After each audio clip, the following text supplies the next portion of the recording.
Welcome to this webinar marking the first anniversary of the United Nations General Assembly resolution on promoting the social and solidarity economy for sustainable development. My name is Simel Eşim. I serve as co-chair of the United Nations Interagency Task Force on the Social and Solidarity Economy, and I'm also the head of Cooperative, Social, and Solidarity Economy at the International Labour Organization. Joining me today is my esteemed co-chair, Chantaline Carpentier, Head of Trade, Environment, Climate Change, and Sustainable Development at United Nations Trade and Development.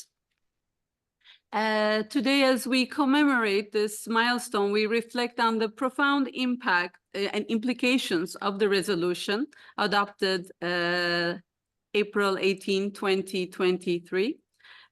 This resolution underscores the social and solidarity economy's capacity to address global challenges like poverty, inequalities, climate change, and geopolitical tensions. It also reinforces the commitment to developing coherent and enabling policies at all levels, serving as a powerful testament to the social and solidarity economy's potential to foster social, economic, and environmental resilience and transformation.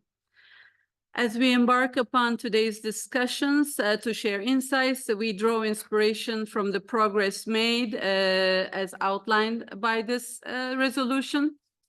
Established in 2013, the United Nations Interagency Task Force on the Social and Solidarity Economy has been instrumental in promoting the SSE both within and beyond the United Nations system.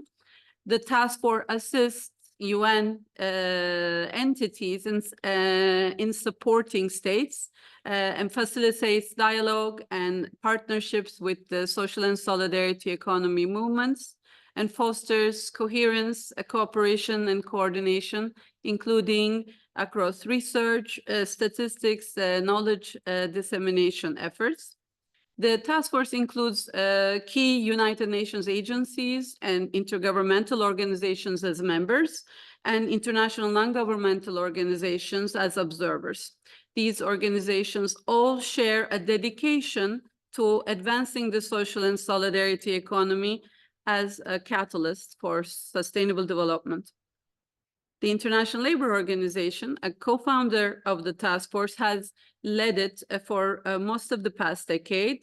The ILO has been at the forefront of aligning SSE promotion with the advancement of social justice and decent work.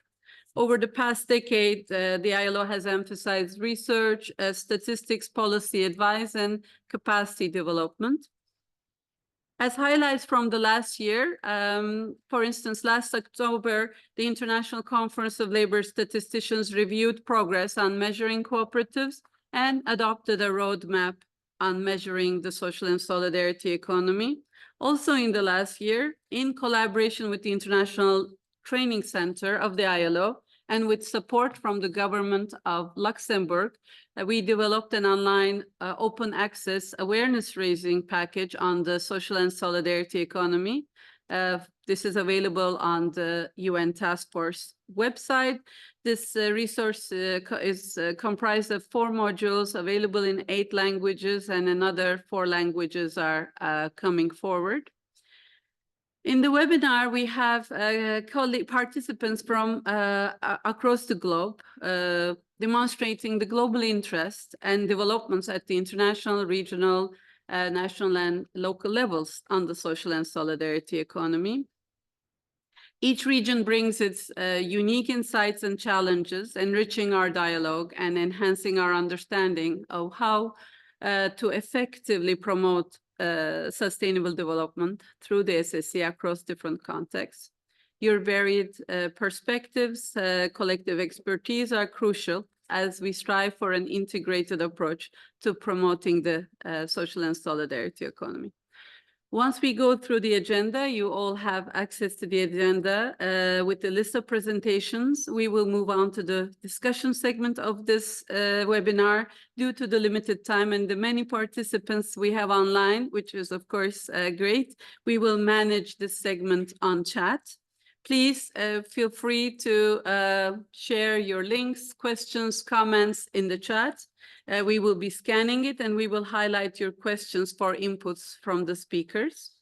We have translation in French, English, and Spanish, so please also go to the language of your choice. Now I pass the floor to my co-chair, Chantaline Carpentier, who will present highlights from the strategic action plan of the task force for 24-26 and provide perspectives from the UN Trade and Development. Over to you, Chantaline.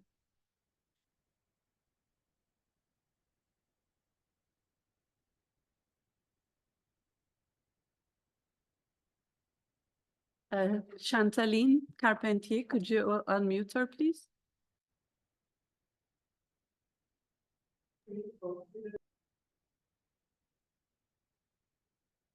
There we go. Merci. No, you have to unmute people from your end. So sorry, it was saying the host need to unmute you. Good afternoon, everyone. Good morning, good evening, depending where you are. Thank you so much, Smil. It's a pleasure to be with you for this commemorative day of our first anniversary of the passing of the resolution of in the General Assembly on social and solidarity economy for sustainable development. Let me quickly go through what the work that we've been doing with CIMEL and our partners in the task force over the last year. During the 4th Technical Symposium in Montreal, that was held by the City of Montreal, Quebec, and Caisse Solidaire, we developed a UN task force, Social Solidarity Economy Strategic Action, as CIMEL mentioned. And so what I'd like to do is to present a summary of the action plan that we have been discussing. And actually, it is now available in French, English, and Spanish on the website. And then our colleague Mati will put it in the chat as well. So it is made of 2 transversal areas. Transversal A is what we've been paying the most attention right now, which is the implementation of the UN resolution and preparing the UN Secretary General report. So we've updated so on the Secretary General report, we've prepared forms for the member states, for our observers and partners, as well as for the financial institution to submit their input as to what their contribution had been since last year. And we're in the process of compiling and preparing the Secretary General report. The final draft will be prepared by the end of May. And again, we could, Mati will put on the chat the request for input with the forms if in case you haven't received it and you're interested in posting them. Deadline would be by the 30th of April because we really need to finish in earnest. On the transversal area B, it's institutionalization of the UN task force governance. As you know, this task force was created by, like often is the case for things like this, champion within... Chantaline, could you get yourself a little closer to the mic or get the mic closer to you? Okay, is the that translators better? Are having a little bit harder time hearing you. Better? Is this better? Yes, please go ahead. Okay, so sorry for my hand in front of my face, but that's going to work. On the second transversal, which is governance of the task force. So this is an unofficial or informal, rather, task force made up of individuals that within the UN agencies felt it was important for the UN to include social and solidarity economy as we were discussing the SDGs. And so, so now what we need to do is it's producing a report. So how do we institutionalize it? What are the terms of reference? And to align the terms of reference with actually the definition in the resolution has been adopted, which actually come from our colleagues at ILO's resolution. So for the first time, we have a definition. So we want to make sure we align with that. On priority area 1 of 5 priorities, it's on policy coherence on social and solidarity economy, which is co-chaired by the co-chairs and ILO. And as Simel mentioned, they've been really working hard with countries and region to update and these policy frameworks. And what we've been doing from our side is to, through the UN network of economists, to socialize the idea of social and solidarity economy in the context of new economics for sustainable development to achieve the SDGs. On priority 2, which is promoting education and research on social and solidarity economy. This is led by our colleague at UNRIS. And as most of you would know, one of the best tool that we have is the SSE Encyclopedia, which is a comprehensive reference on how SSE fosters economic activities in alternative ways. It was developed with the support of the government of Luxembourg. Over the last year, UNRIS has been publishing the SSE Essential podcast series to further unpack these entries. So I invite you to look at those or watch them. Priority area number 3 is to facilitate access to financial and non-financial support services for SSE entities. This is led by us at UN Trade and Development with our partners. We are in the process now of establishing the technical working group on financing and support to SSEs entities. Priority number 4 is on improving statistics on SSE. We only support what we can measure. And of course, we need to have some harmonization worldwide about what it is that we're measuring. And this is led by our colleague at ILO, the International Conference of Labor Statistician, that was very well led by my dear friend Simel in October 2023, had 2-room document presented on the topic, and then progress to date and next step on statistics on cooperatives and others, as well as a roadmap on statistics for SSE.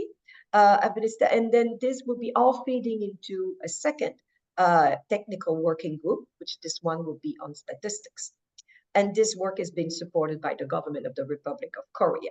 So this is in a nutshell what we've been up to, trying to implement this resolution. And we will have more time for discussion later, but now I'm passing the floor right back to Simel for our distinguished speakers. Over to you, Simel. Thank you very much, Chantaline, for that insightful introduction to the Task Force Strategic Action Plan. We will now move on to hear from Amparo Merino, the Secretary of State for the Social Economy from Spain. In her video message, the Secretary of State will share insights into Spain's pivotal role in spearheading the resolution and its ongoing efforts, including recent initiatives such as the Ibero-American Network on the social and solidarity economy. Can we have the video, please? Thank you. The video will be in Spanish, so for those of you who would like to change your channels to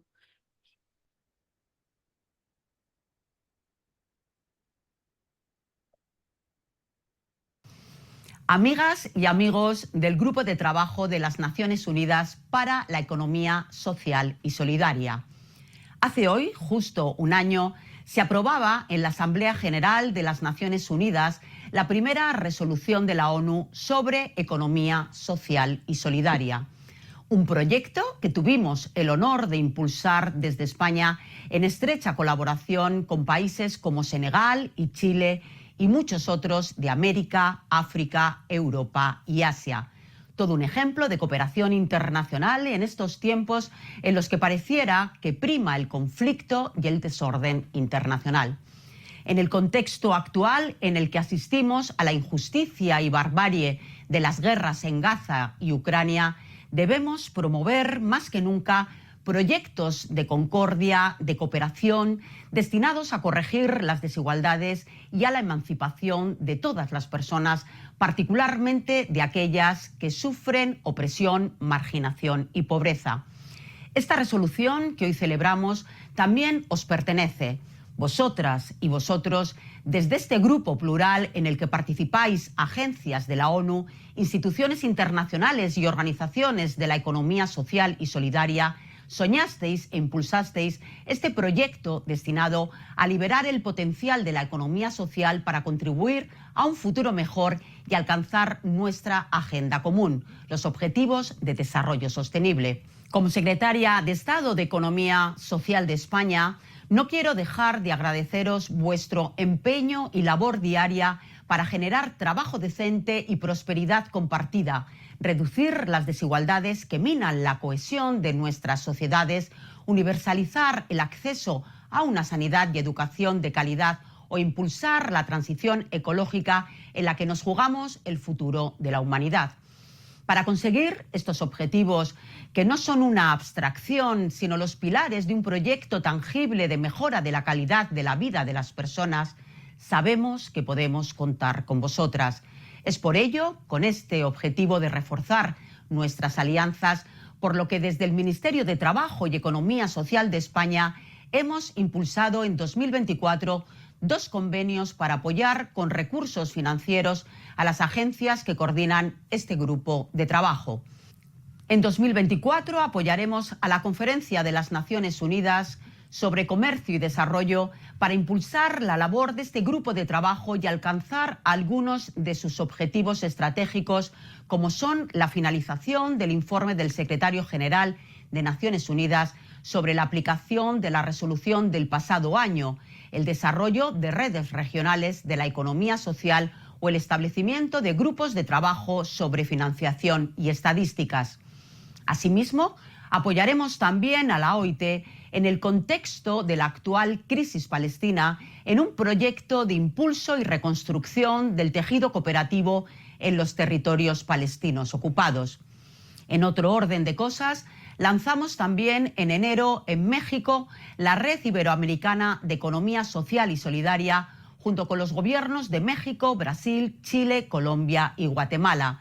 Una red abierta a más estados de la región, a entidades representativas de la economía social y solidaria e instituciones internacionales.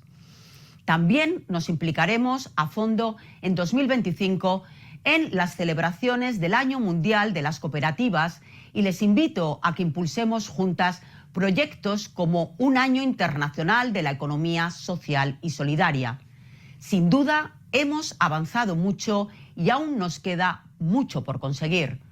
Les reitero mi felicitación en este primer aniversario de la Resolución sobre Economía Social y Solidaria y les invito a seguir fomentando este proyecto de mejora de la vida de las personas en el que podéis seguir contando con el Gobierno de España. Muchas gracias.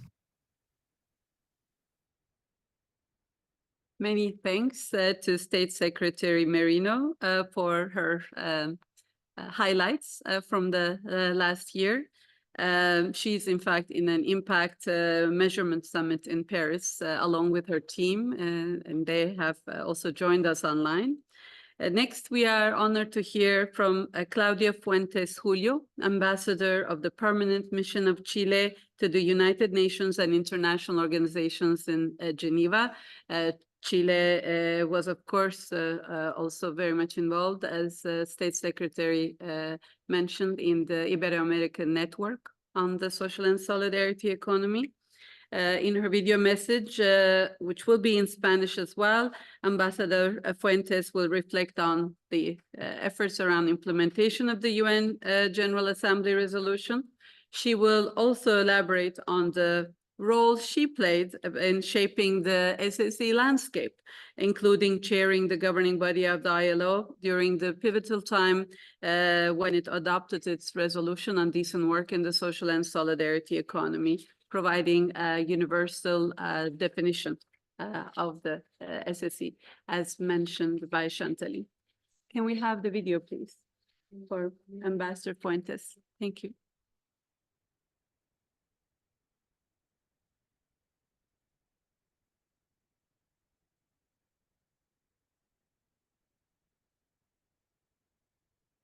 Muy buenas tardes.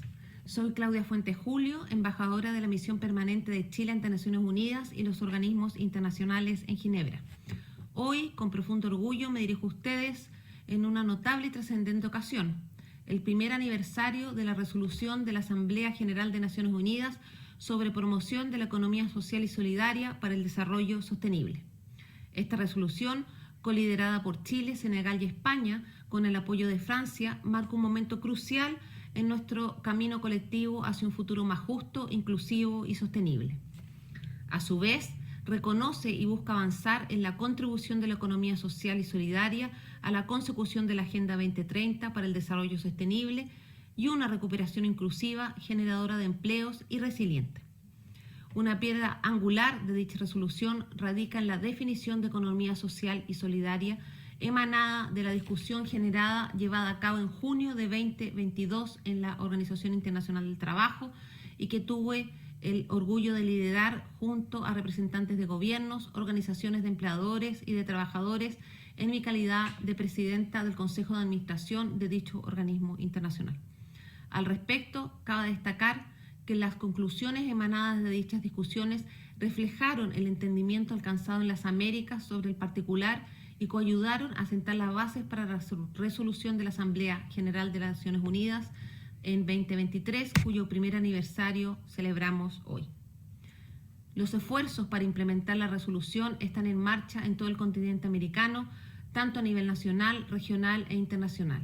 En Chile, por ejemplo, la creación del Instituto Nacional de Asociatividad y Cooperativismo marca un hito significativo. Esta iniciativa, fruto de esfuerzos colectivos del Consejo Consultivo Público-Privado para el Desarrollo Cooperativo y la Economía Social, es una clara muestra de nuestra dedicación al fomento de una economía cooperativa y socialmente inclusiva. A su vez, la Red Iberoamericana para la Promoción de la Economía Social y Solidaria marca un punto de inflexión en la escena internacional. Esta iniciativa tiene por objetivo fomentar un espacio regional para la promoción de la ESS y aspira a democratizar los procesos económicos de producción, consumo y ahorro, abordando las desigualdades estructurales existentes en la región. Nuestro compromiso con la justicia social está al centro de nuestros esfuerzos para promover la economía social y solidaria. Esta dedicación trasciende las fronteras, tal y como lo demuestra la participación de más de una docena de gobiernos de las Américas en la Coalición Mundial por la Justicia Social de la OIT, consolidando así la participación de dichas cooperativas y organizaciones como socios claves en la búsqueda global de la justicia social. Sus valores fundacionales, sus principios y su anclaje a nivel local les confiere una excepcional eficacia y eficiencia. Resulta entonces esencial desarrollar un enfoque integral e interdisciplinario para la promoción de la ESS que responda. Hoy, en mi calidad de presidenta de la Alianza 8.7, una plataforma conformada por gobiernos y representantes de los trabajadores, empleadores, sociedad civil y la academia, que en la actualidad superan más de 400 miembros y 37 países pioneros comprometidos en avanzar de manera acelerada en la consecución de dichos objetivos, resulta esencial destacar el papel fundamental de las entidades de la economía social solidaria en dicho esfuerzo. De hecho, el sector agrícola, donde se concentra alrededor del 60% del trabajo infantil, se beneficia enormemente de la fortaleza de las cooperativas y las organizaciones de productores. Las entidades de economía solidaria y social son vitales para hacer frente a las peores formas del trabajo infantil, incluso en las zonas rurales. De allí que hoy celebramos el uso de las herramientas de sensibilización de la OIT para apoyar estos esfuerzos. Por lo anterior, me siento honrada de participar en este importante evento, representando no solo a Chile, sino también el compromiso de las Américas con la ESS.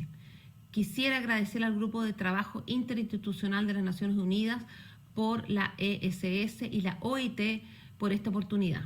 Esta celebración subraya el liderazgo y la dedicación de Chile con el avance de la economía social y solidaria, aspectos que resuenan en todo nuestro continente. Esperamos seguir colaborando en la consolidación de la economía social y solidaria como vía para lograr el trabajo decente, la justicia social y el desarrollo sostenible. Finalmente, espero que el hito que hoy celebramos sirva de fuente de inspiración para un llamado a la acción. Juntos, que duda cabe, podremos ampliar el alcance y el impacto de la economía social y solidaria, forjando así una hoja de ruta convocante hacia un futuro más inclusivo, equitativo y sostenible para todos y todas. Gracias por su colaboración y sobre todo por su compromiso con esta notable causa compartida. Many thanks to Ambassador Fuentes for her inspiring contributions to this important discussion. Next, we are honored to welcome two esteemed colleagues from the European Commission. Mr. Patrick Klein is the head of sector for social economy and social enterprise. If we can please unmute him. And Ms. Margit Perko is a policy officer from the Directorate General for Employment, Social Affairs and Inclusion.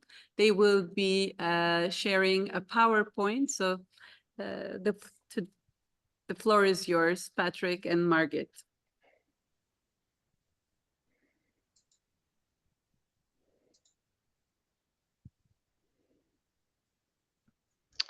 I think Patrick wanted to start with a few welcome remarks.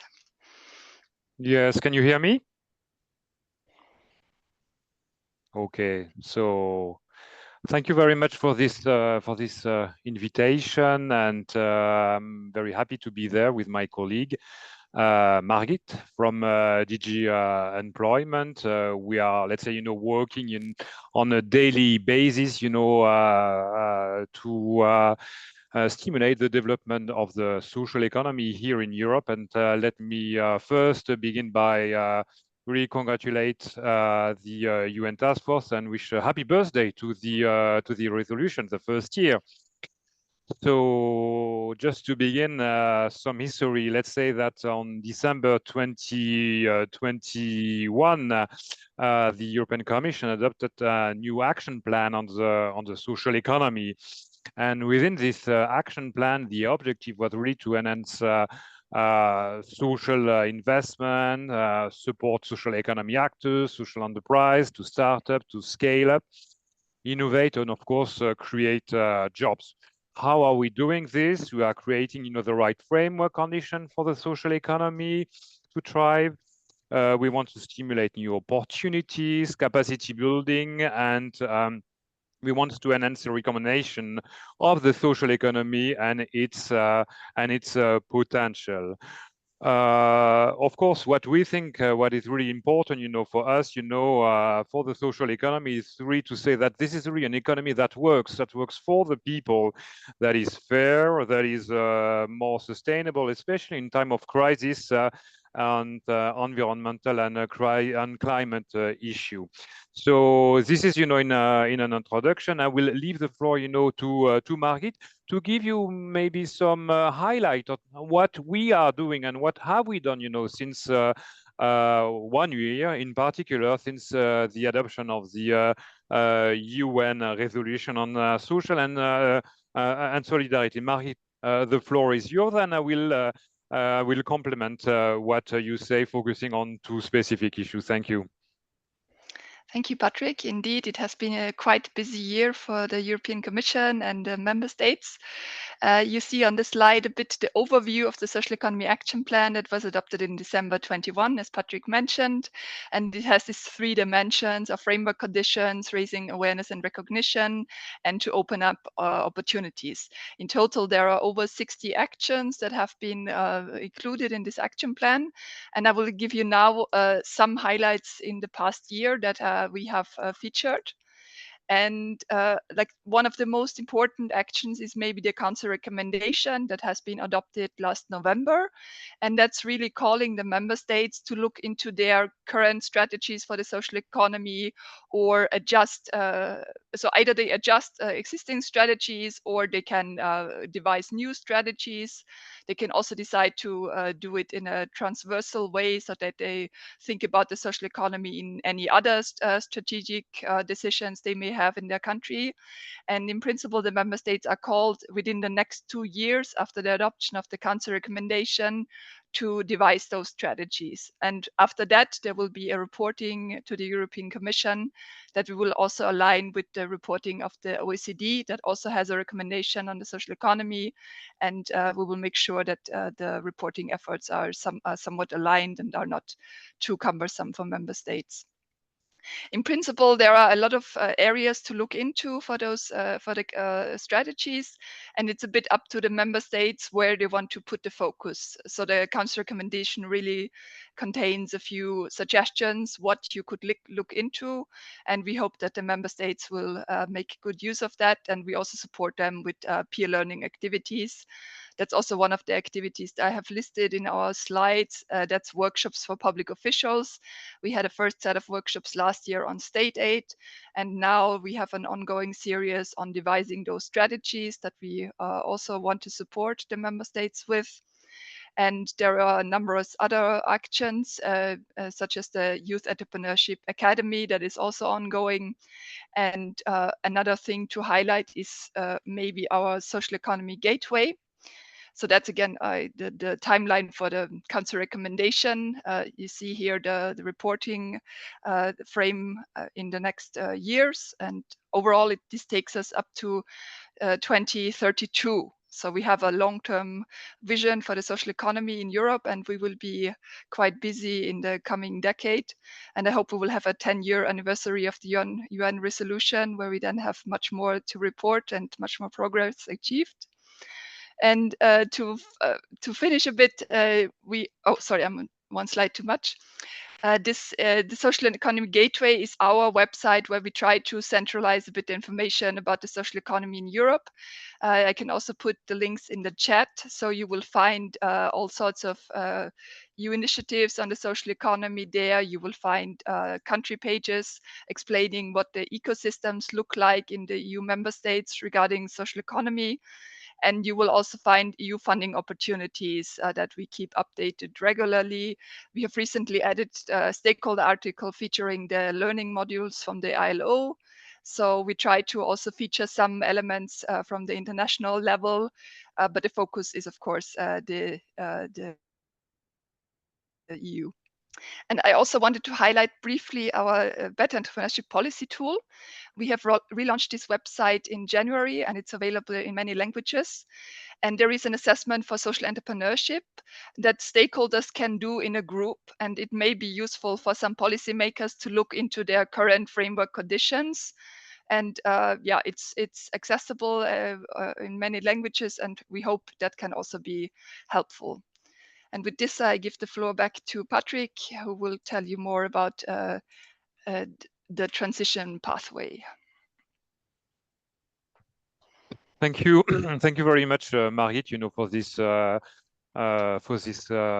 first, let's say, comments, concerning, the action plan, the recommendation of the Council. What is important for us is another word which is key for the social economy. This is the word which is transition. We are really supporting, the social economy actors, to be a beacon, in the transition, maybe, for the green transition or for the digital transition. And with different stakeholders, what we have decided to create is what we call a transition pathway for the proximity and social economy. For us, we really think that social economy enterprises can develop greener products, processes, for example, in the circular economy. They can boost new models of ownership for energy. They can bring innovation into renovation of infrastructure, social housing, care facilities. On the digital side, what we have seen, with the stakeholders when building this transition pathway is that really, the social economy can embrace a more human-central digital future. For example, develop tech for good applications such as assistive technology for the provision of healthcare. So again, with all these stakeholders, we have come together to build, let's say, a pathway with 14 key actions, 7 for the green transition and 7 for the digital transition. And we are inviting all the stakeholders, all the social economy stakeholders, in Europe to come and with pledges. what can you do, in your territories, in your region, in your localities, to stimulate the transition based on these 14 actions. So what we intend to do is really, in the coming weeks, in coming months, to create partnerships between pledge takers, help them to exchange best practices, and help them to find the right investment to be successful in their strategy. So this is something that is very important for us. You unmuted yourself, Patrick. We can't hear you. Or maybe we unmuted you from here. Could we get Patrick back? Can you hear me? Yes, now you're back. Okay, thanks. And maybe, a second key action that we have developed, really focusing, on association. We decided, following, let's say, a resolution, from the European Parliament to boost, cross-border activities for association in Europe. So we proposed, a law. This is what we call, a directive, from the Commission, aiming at improving the functioning of the internal market by removing legal and administrative barriers, for non-profit association, especially those who wants to work or wants to operate in more than one member state. So our objective is really, to generate economic and social values, in Europe via association, so that they can have, a real playing field, between them. So currently, this proposal is being discussed by the European Parliament and the Council of Europe. And once it will be adopted, member states, the 27, will have 2 years to transpose the directive into national law. So this is really, in a nutshell, what we have done since, let's say, last year. We did many things, but I really wanted to focus on these 2 specific elements, really mentioning that economic efficiency and social cohesion, is key, for the European Union, to be, let's say, successful in its policies. Thanks a lot.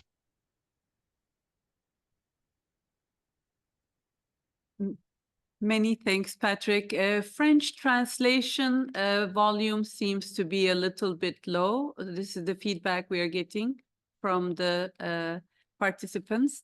Many thanks, Patrick and Margit. The Social Economy Gateway indeed is inspiring not only for Europe, but also very useful for other regions. We also welcome the Council recommendation, which actually is one of the documents which has the most depth on decent work issues. And as we are developing a policy guide on decent work in the social and solidarity economy, this is very much indeed aligned, the recommendation, with our thinking. And finally, on the transitions, of course, the green digital transitions are key, but again, when we translate it to the world outside the European Union, there's also the very important transition from the informal to the formal economy that also is key for many, I think, social and solidarity economy entities. They move in this space. Now, we will move on to our next speaker, and we are privileged to hear from Mr. Sabelo Mubokazi, Head of Labor, Employment and Migration Division at the African Union Commission. Mr. Mubokazi will discuss the African Union's engagement with the social and solidarity economy, including the development of a 10-year social and solidarity economy strategy and its action plan. The floor is yours.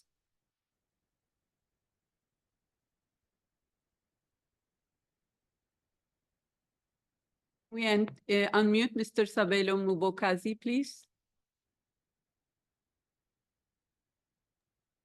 Oh, the host has allowed me to speak. Greetings and thank you, Madam Moderator, and greetings from the African Union, Addis Ababa in Ethiopia.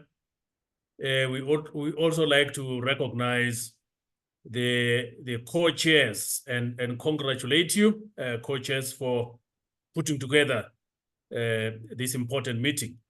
So it is with great honor to join this anniversary webinar, and on behalf of the African Union and African Union Commission, in my capacity as the head of labor, employment, and migration, under which the social and solidarity economy is domiciled in terms of policy discourse.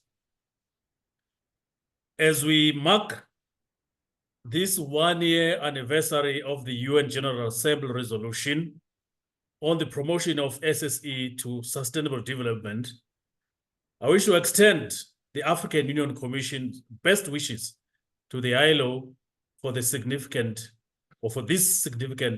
milestone.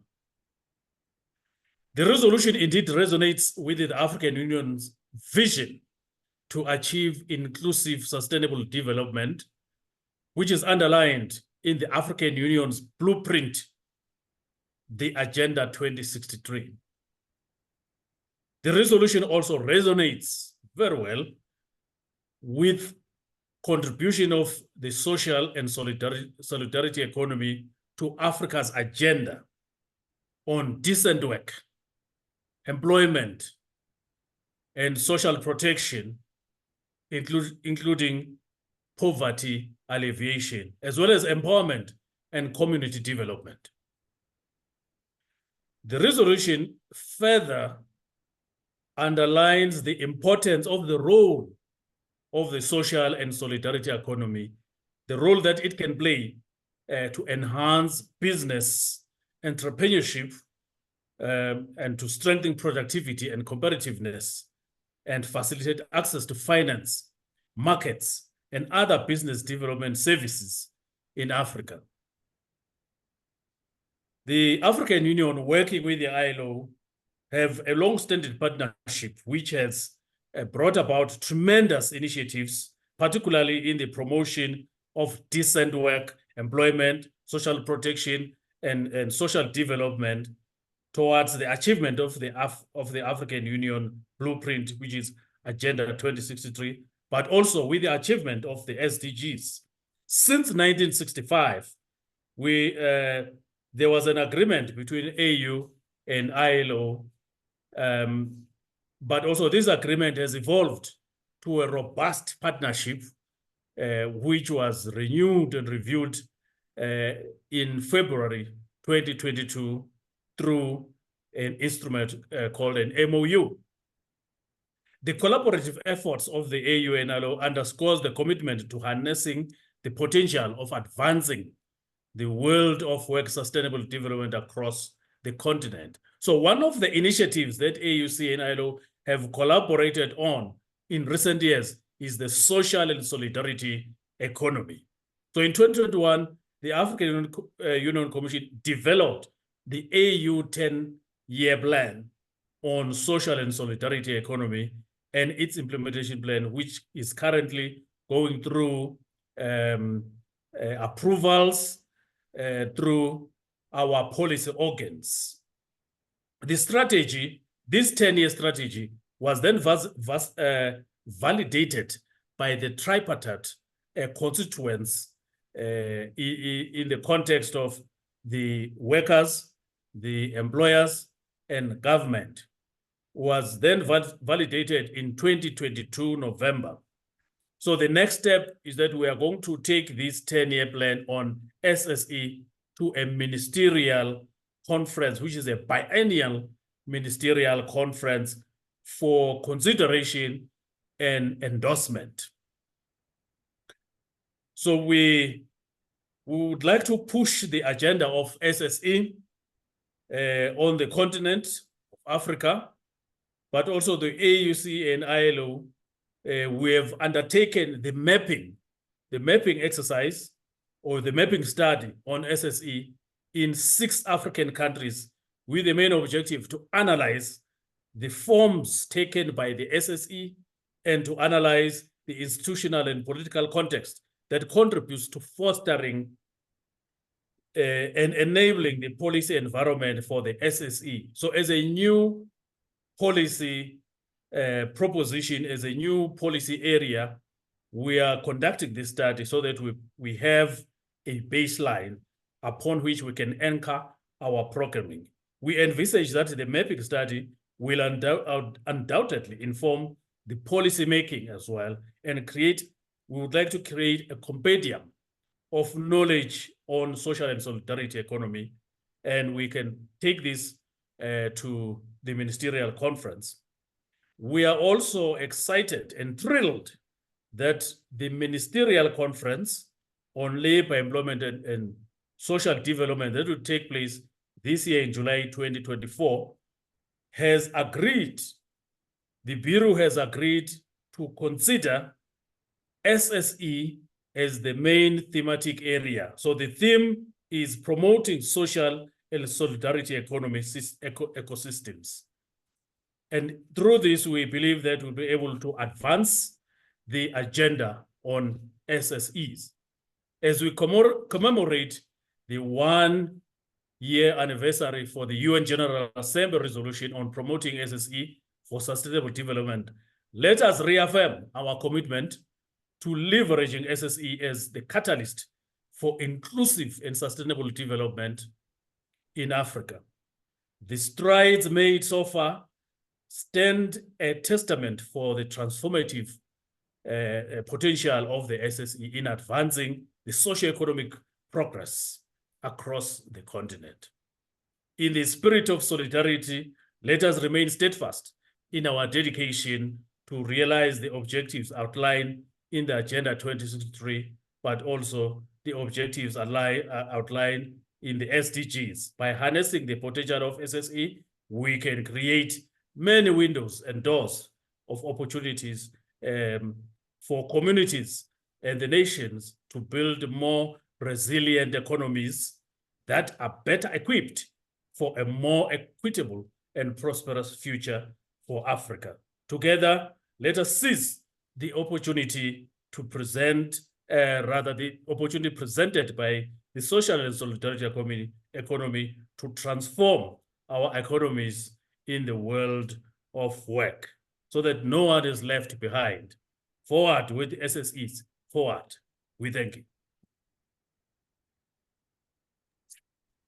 Thank you, Mr. Mbokazi, for those inspiring words. We are very excited that the AU Specialized Technical Committee on Social Development, Labor and Employment in July 24 has adopted the theme promoting social and solidarity economy ecosystems. And we look forward to launching our joint work with you during that event. Next, we are delighted to welcome Mr. Denison Jayasuriya, former chair of Asian Solidarity Economy Council, ASEC. And as there is currently no intergovernmental regional initiative in Asia and the Pacific, we extended this invitation to Mr. Jayasuriya to share insights of the advancements of the SSE in the region from the perspective of the SSE actors movement. And at the ILO, we had the privilege of collaborating closely with ASEC around SSE research. He will share the social and solidarity economy organizations' initiatives and the impact of collaborative efforts across the region. The floor is yours, Denison. Thank you. Thank you very much, and hello to everyone. I bring you salam and peace greetings from REPES, as well as ASEC, that has active partners in 14 Asian countries. I'm delighted to join this webinar and share some reflections from the Asian perspective. We in Asia acknowledge the major role played by the UN Task Force, the ILO, as well as REPES in this area. We as Asians note sadly that a year ago, only 3 member states from Asia, namely Indonesia, Japan, and Mongolia, were among the 43 endorsing countries. However, I'm told that China, India, Korea, Malaysia, Pakistan, and Thailand participated actively during the negotiations, and this is significant, and we can work towards enlisting state support for SSE. Furthermore, a ground reality check will show that SSE models are thriving in Asia. I want to highlight this from SSE grassroots movements. Firstly, there is a very dynamic movement at the grassroots all around Asia. This is evident in the work of ESSEC and our partners through the many grassroots initiatives which illustrate the dynamism of alternative models of doing business and development, which is a transformative paradigm shift impacting economic, social, environmental, and governance towards a more sustainable, inclusive, and just development. Let me illustrate this with 4 grassroots examples. First, the HomeNet movements in Pakistan, Thailand, and Philippines is a clear example of how CSOs have brought together the informal network and home-based women workers into a collective.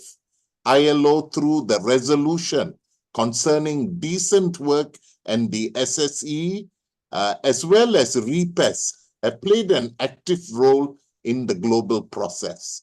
Second, the Asafa movement of self-help groups of women in thousands of villages in Tamil Nadu, India, organizing themselves into cooperatives, have spearheaded community transformation projects impacting the local economy. Thirdly, the OA Organics of Malaysia has over the years empowered indigenous forest-based communities into organic vegetable farming, which has transformed their lifestyle from hunter-gatherers into modern farmers whose organic products are sold in supermarkets in the city. This provides stable income and enables the Orang Asli to conserve their forest as well. Fourthly, the community-supported agriculture network in China has brought new models of sustainable agriculture as well as enhancing food security. CSA models are directly related to food security, rights of peasants, and agroecology. Secondly, SSE state-driven policies. At the global level, many states and regions have SSE framework legislation. UN member states in Asia have adopted a favorable policy towards social economy, cooperative development, and social enterprise development. Let me illustrate this with 5 examples from Asia. South Korea has a specific legislation on social enterprise. Other countries like Bangladesh, Malaysia, Philippines, and Singapore have public policies promoting social enterprise. There are good state legislation and policies in cooperative development in Indonesia with the provision for community rural banks such as Bina Swadaya and the active microcredit provisions in the Philippines. Thirdly, there is both legislation and favorable policy for community forest trust for forest-based communities, especially in Nepal, where forest users generate income and act as conservationists. Fourthly, parliamentarians active in localizing SDGs in Malaysia through the All-Party Parliamentary Group Malaysia on SDG have good potential for influencing policies and legislation in SSE. Fifthly, there is the emerging new initiative by faith-based organizations in countries with Muslim majorities like Malaysia and Indonesia, based on Islamic model of financing credit for the poor. At this anniversary, I also want to remind us of the consolidation of SSE in Asia. ILO has sponsored 12 SSE country studies in Asia, and ESSEC has been a partner. This is a very significant development in providing visibility to SSE in Asia and influencing member states. ESSEC is undertaking a new publication, Building Inclusive Communities through SDGs and SSE, which is a compilation of 19 SSE Asian case studies.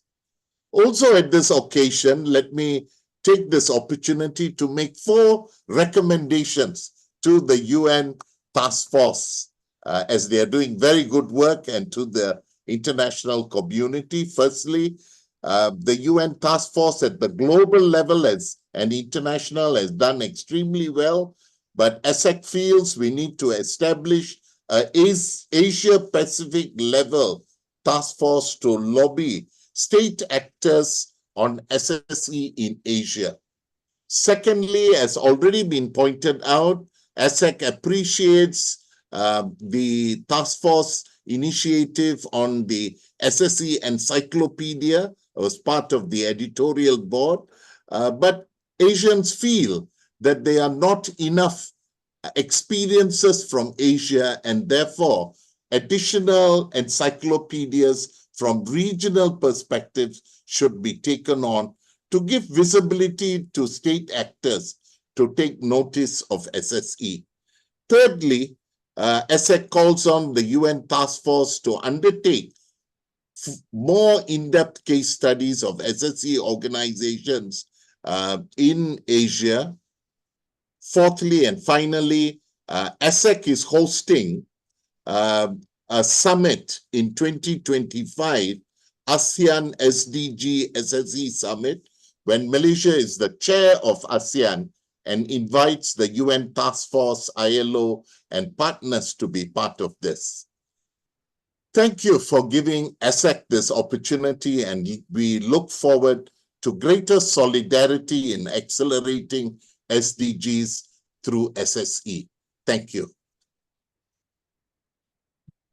Thank you very much, Dennison, for sharing those examples and your also concrete recommendations to the UN Task Force.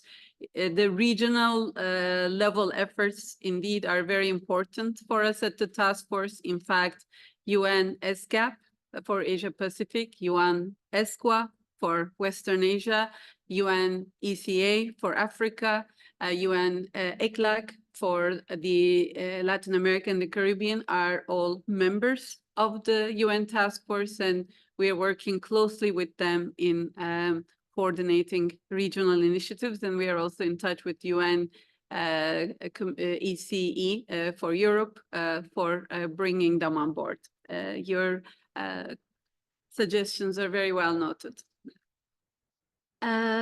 We have now gone through the list of the speakers on our agenda. In addition, we have received 4 requests from the floor, one from the government of Senegal, the other from the OECD, the third from the Global Social Economy Forum, and the fourth from ESS International.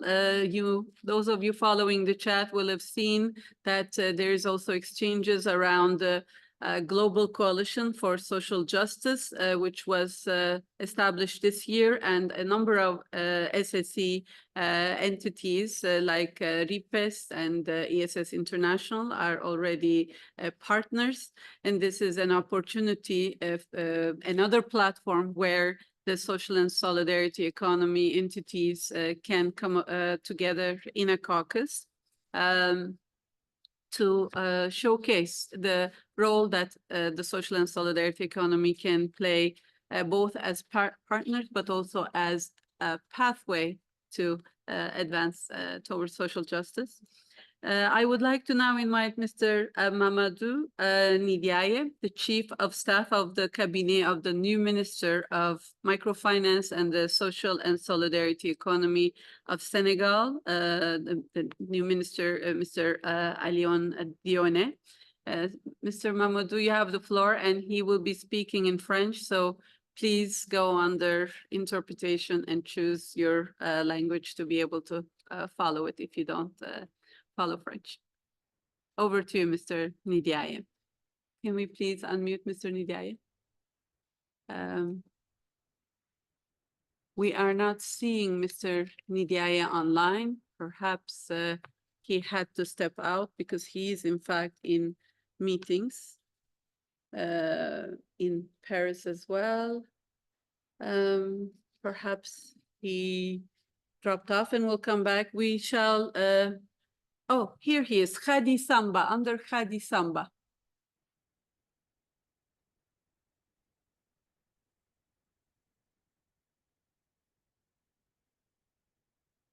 Ok, super. Monsieur Mamadou. Voilà, allô, bonjour. Voilà, je viens d'avoir, le micro était coupé, donc je ne pouvais pas intervenir. D'abord, je voudrais très rapidement remercier donc l'OIT qui a pris cette initiative de webinaire, mais aussi donc féliciter au nom du ministre le groupe de travail des Nations Unies, l'Espagne et le Chili, et bien sûr l'ensemble des pays qui nous ont rejoints, qui ont rejoint le Sénégal dans cette initiative salutaire qu'a construit la résolution que nous célébrons donc aujourd'hui. Évidemment, il faut aller vite donc, et essayer d'être très factuel sur les dispositions que le Sénégal a prises depuis que cette résolution a été votée. Il faut dire que le Sénégal n'a fait que poursuivre sa route dans l'institutionnalisation de l'économie sociale et solidaire, qui, comme vous le savez, a fait l'objet d'une attention particulière de plusieurs années, avec l'érection d'un ministère spécifique, ce qui lui a permis donc d'élaborer une politique spécifique pour le développement de l'économie sociale et solidaire, d'adopter une loi et avec son décret d'application pour pouvoir bien identifier donc les acteurs de l'ESS et leur apporter tout le soutien nécessaire pour développer donc les secteurs, mais ensuite donc prendre donc plusieurs initiatives qui vont dans le sens vraiment de l'institutionnalisation de l'ESS. Il faut dire que pendant un certain temps, peut-être que le Sénégal s'est un peu déconnecté de cette initiative mondiale, mais je pense que le Sénégal va revenir avec le nouveau gouvernement. Nous avons eu la chance d'avoir un nouveau gouvernement récemment. Et comme c'est un gouvernement de jeunes très dynamique, j'ose espérer, bien que moi je ne sois pas un jeune dynamique parce que je suis déjà à la retraite, mais ils ont voulu faire recourir à mon expérience pour les accompagner. Il faut donc rappeler que depuis cette date, déjà, le Sénégal a pu avancer dans la formalisation des acteurs et en approuvant les premiers en fournissant les premiers agréments. Il faut dire que ce dispositif d'agrément ouvre en fait des perspectives pour les acteurs en termes de facilitation et en termes d'accès, et nous allons en parler. Ensuite, le Sénégal, entre-temps, a co-organisé avec la mairie de Dakar, comme vous le savez tous, le Forum mondial de l'ESS, qui a été une grande occasion pour sensibiliser les Sénégalais donc, sur l'ESS et donc leur faire comprendre l'enjeu et la nécessité de pouvoir développer cette forme d'entrepreneuriat. Le Sénégal a aussi engagé un vaste programme d'accompagnement des collectivités territoriales parce que l'ESS est éminemment local et donc le Sénégal encourage les collectivités locales et les appuie pour que les plans de développement communaux puissent intégrer donc des appuis spécifiques concernant donc les acteurs de l'ESS. Et pour mieux appuyer les acteurs, le Sénégal a institué spécifiquement un fonds d'appui donc aux acteurs de l'économie sociale et solidaire, et qui a d'abord une dotation de 1 milliard, à fait symbolique, en vrai 1,5 million d'euros, et donc pour quand même accompagner ces acteurs dans ce qui constitue un mécanisme d'amorçage qui destine à produire des résultats convaincants afin d'attirer des partenaires au développement. En fait, c'est pour montrer le chemin que ce fonds a été mis en place et montrer l'impact que peut avoir l'économie sociale une fois encouragée, une fois encadrée. Et donc, résultat probant parce que nous avons eu l'accompagnement de l'USAID, la coopération bilatérale italienne, la coopération espagnole, bien sûr, que nous remercions au hasard. Il y a des conventions avec le ministère donc pour vraiment continuer à accompagner les acteurs de l'ESS. Et la coopération italienne va beaucoup plus loin parce qu'ils viennent de finaliser donc un projet appelé Programme d'appui aux acteurs ESS doté d'à peu près, disons, 4 millions d'euros et qui en 3 ans, 2024, 2025, 2026, nous attendons le ministre de l'économie et des finances qui est hors du territoire pour signer cette convention. Et donc, la coopération italienne commence très fort. Évidemment, d'autres opportunités sont en cours d'exploitation avec le Canada, avec donc le PAM.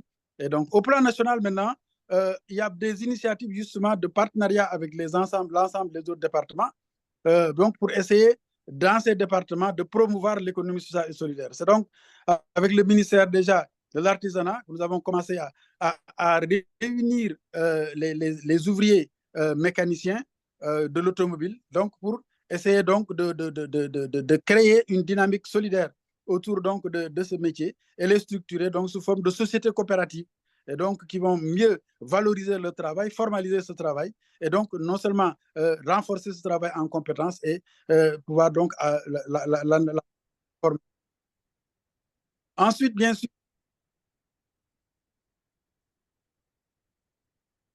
nous avons aussi bien sûr le partenariat avec le ministère du Commerce et là nous serons la promotion de boutiques solidaires donc pour permettre de stabiliser les prix et donc intervenir sur le niveau de vie donc des populations. Et bien sûr, l'agrément à l'ESS aussi, des mesures ont été prises pour renforcer les bénéfices de l'agrément avec donc des facilités tarifaires au plan fiscal et douanier, avec l'accès au marché public. Donc, 5% de la commande publique va être exclusivement destinée aux entreprises de l'ESS. Il y a aussi un régime de protection sociale qui va être mis en place. Et dans ce régime, on va essayer d'adapter la sécurité sociale aux revenus et à l'organisation donc du monde informel. Et donc, voilà. Many thanks, Mr. Ndiaye. Bien sûr, ce n'est pas exhaustif, mais c'est pour le... Et donc, nous espérons pour finaliser que avec le régime actuel, le Premier ministre ayant mis au niveau de la mairie déjà un programme de l'ESS. Sorry, Mr. Mamadou, you're breaking up. We cannot hear you encore very prendre de well. l'envol parce que l'ESS, dans le projet pour un Sénégal souverain, juste et prospère, l'ESS a une place, une bonne place, un projet qui a été plaisir. Apologies, Mr. Mamadou. The Voilà. sound was. Je vous remercie. Sound is breaking, so we are not able to provide translation. And thank you for taking the floor for this brief intervention. We appreciate you sharing, highlighting national level, of course, initiatives. We focused in this meeting more on the regional elements. This is not in any shape or form to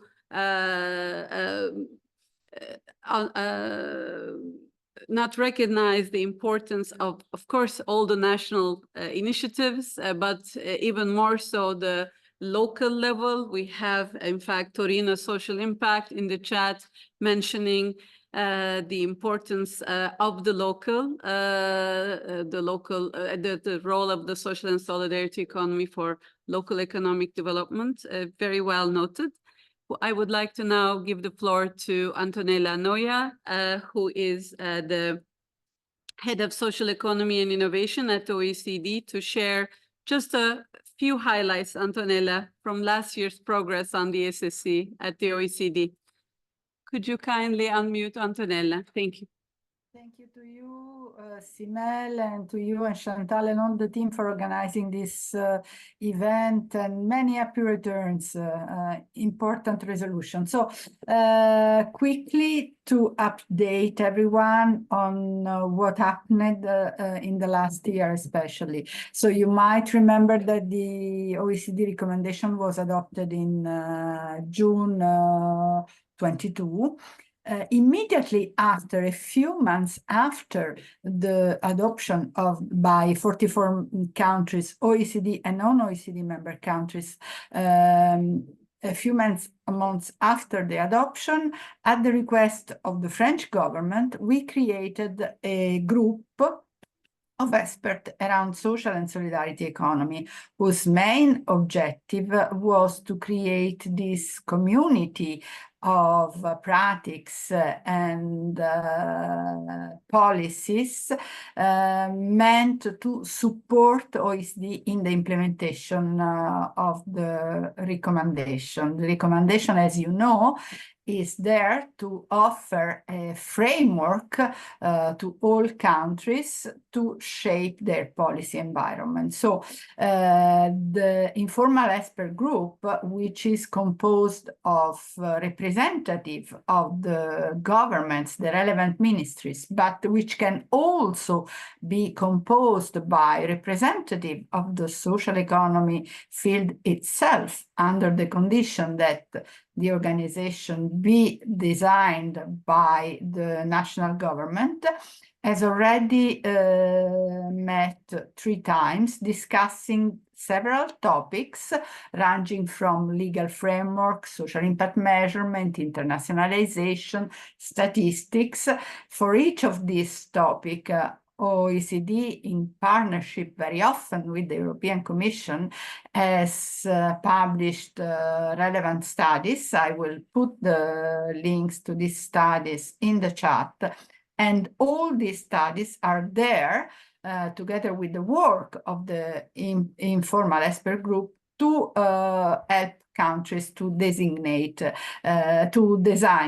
their policy ecosystem. So in a nutshell, since last year, we have then increased our knowledge base through all this analysis and developed the informal expert group. There are now 23 countries. I take this opportunity also to invite all interested countries to join this informal expert group, which meets twice per year, 3 times even if country requests so, and this is becoming a real and important platform to discuss the most compelling issues for social and solidarity economy development. Thank you very much. Many thanks, Antonella. We now would like to give the floor to Aude Saldana, the General Secretary of the Global Social Economy Forum, for highlights of the past year and what's immediately upcoming with the Africa SSE Forum in Yaoundé. The floor is yours, Aude. Thank you, Simel. Thank you, Chantaline.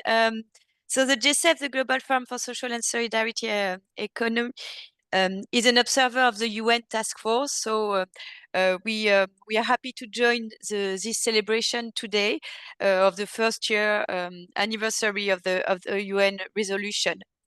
For the GSF, we do believe that local governments, along with national governments, play a key role in fostering the change of scale of the SSE. So local government at local level, the achievement of SDGs is also a strong goal to build SSE business models based on the co-construction of new public policies with actors, SSE actors, public actors. As you know, the GSF co-organizes every 2 years a global conference on SSE. The last one was in May 2023 in Dakar. So we were happy, as mentioned by the representative of the Ministry of SSE of Senegal. We were happy to co-organize this event with the city of Dakar, which is member of the GSF, the RACTES, as well as the ministry. It was one of the first international event where we celebrated the adoption of the resolution. So it was an important event which attracted 6,000 participants, political leaders, actors, NGOs, financial institutions to dedicate and to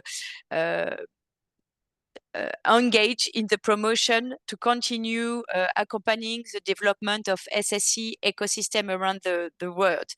So the GSF, its members and partners, as well as through the international coalition of SSE, will continue to accompany the change of scale of SSE. In the wake of the Dakar Forum, the SSE actors from Cameroon decided to organize the next African SSE conference. So the Cameroon, under the leadership of NGOs, actors, and SSE actors and the Ministry of SMEs, will co-organize the Fora ESS.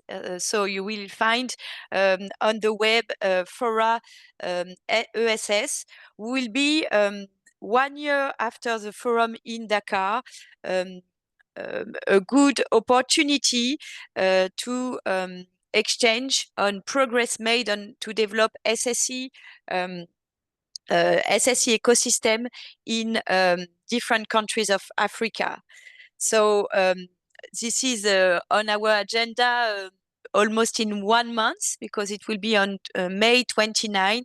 So it will be a good way for African SSE actors and governments and local governments, because the REMSES, for instance, with the network of local municipalities in Cameroon, is co-organizer of the conference as well. So the GSF will be there supporting the event, which will be also where will be organized a youth event, because we do believe, as most of you, that young people and young networks should be fully involved in the development of SSE. And the last point I wanted to say is also to invite you in 2025 to the next global conference of the GSF in Bordeaux. So it will be in October 2025. It will be a good opportunity to measure also the progress of the implementation of the UN resolution. Thank you very much, and happy to see you in the next and coming events. Many thanks. So please do share the GSF links in the chat, as so we can also save that and share that with the participants, along with a recording in English and Spanish and French. And the presentations will also be made available there. Last but not least, I know we are a little bit over time, but we also started a few minutes late, so hope you can stay with us. Just give the floor to Anthony Ratier from the Social and Solidarity Economy International.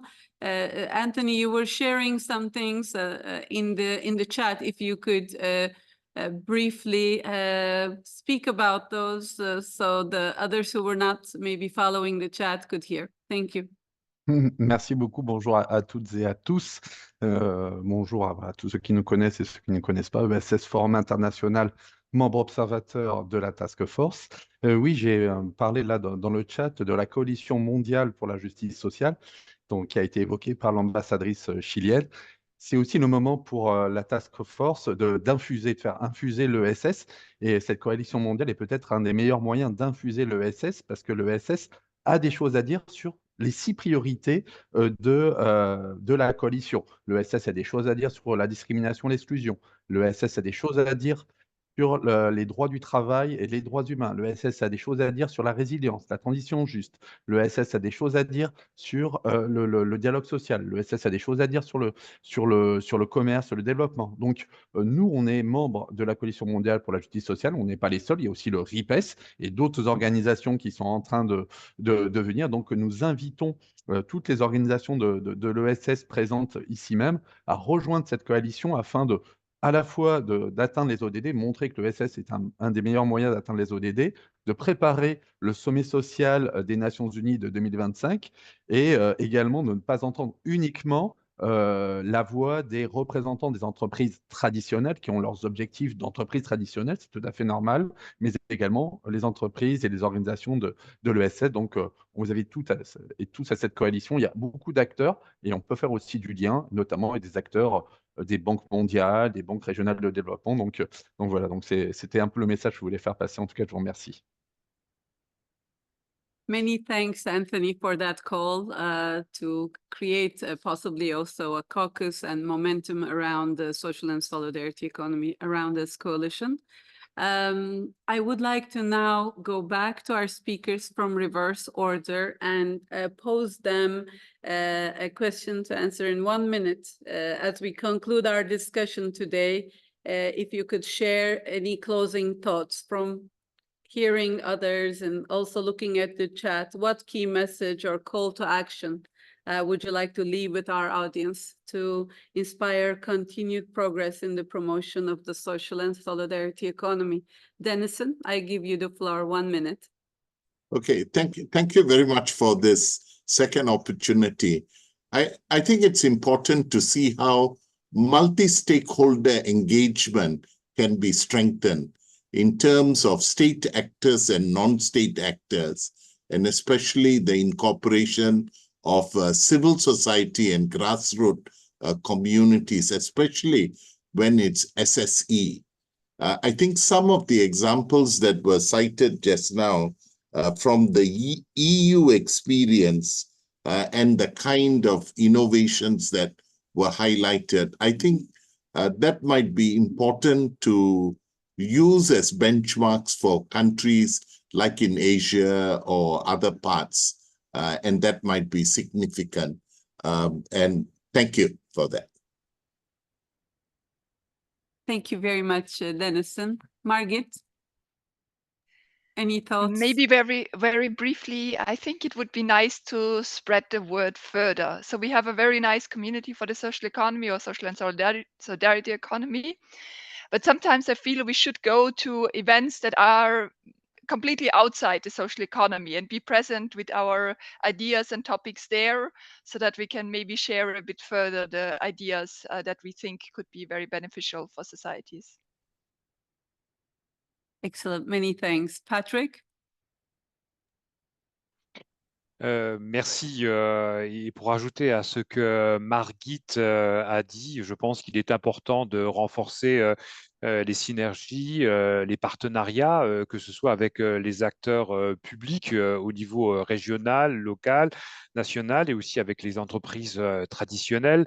En 2 mots, favoriser peut-être ce que disait une personne que j'aimais beaucoup dans l'économie sociale et qui malheureusement nous a quittés, créer une économie sociale qui doit être sans rivage. Et je pense que c'est important pour nous puissions et que l'économie sociale puisse se faire entendre dans les 4 coins du monde. Voilà.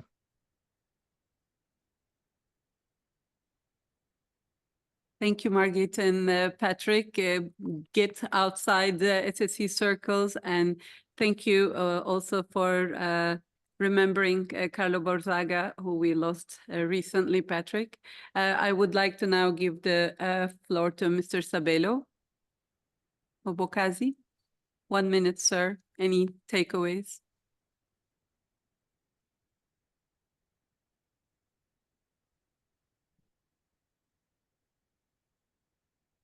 Sabelo, are you with us? Yes, yes. Any parting thoughts? Oh, yes, my mic was muted. Thank you very much for this opportunity.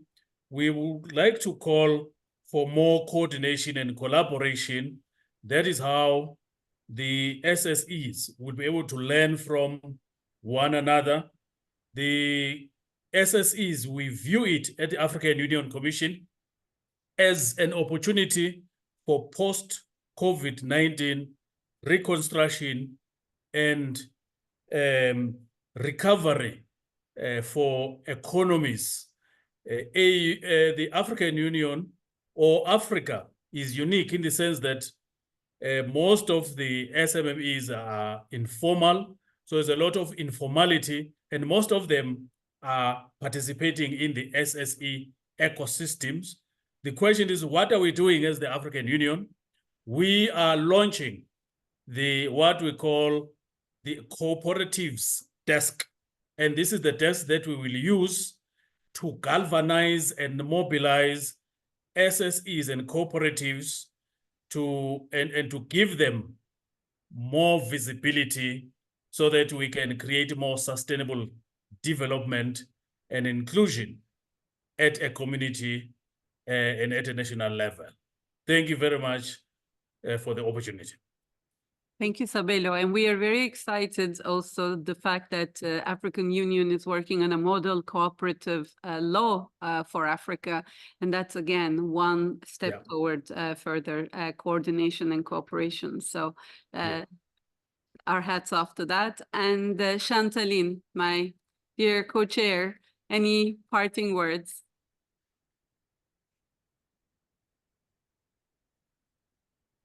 You are muted.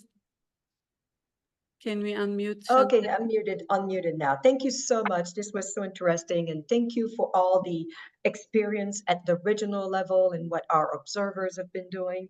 I just wanted to pick up on what Margit said. And this is exactly where the mandate that UNCTAD will be pursuing. So on the one hand, we have a mandate within the resolution to expand SSE within the programs of the United Nations.